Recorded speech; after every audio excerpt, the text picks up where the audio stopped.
2019 ఎన్నికల్లో 21 రోజుల ముందల తెలుగుదేశం పార్టీ అభ్యర్థిగా మీ ముందల నుంచున. వాస్తవంగా నాడు నాకు మంగళగిరిలో పెద్ద పరిచయాలు లేవు. కేవలం అద్దుకుంటున్న ఇల్లు మంగళగిరి నియోజకవర్గంలో ఉంది.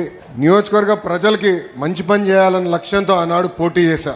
నేనేంటో మీకు అర్థం లేదు, మీ సమస్య ఏంటో నాకు అర్థం లేదు. ఎన్నికలు అయిపోయినాయి. 5300 ఓట్లతో ఓడిపోయా తల్లి. ఓడిపోయిన రోజు మటుకు బాధ కలిగింది.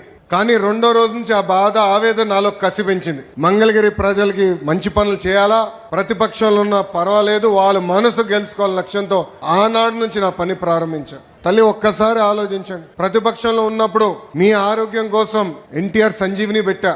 తాడేపల్లిలో క్లినిక్, మంగళగిరిలో క్లినిక్, మన దుగ్గిరాల్లో ఏకంగా ఒక మొబైల్ క్లినిక్ పెట్టా.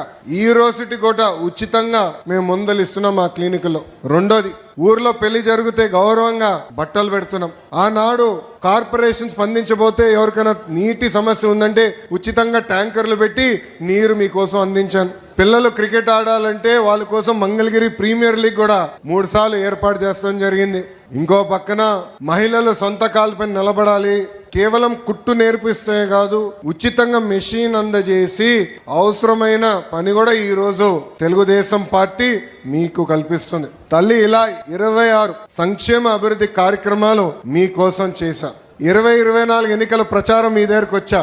ఆనాడు మిమ్మల్ని ఒకటే కోరా, ఓడిపోయిన లోకేష్ ఇంత పని చేస్తే రేపు గెలిచిన లోకేష్ ఎంత పని చేస్తాడో ఒక్కసారి ఆలోచించమని కోరా.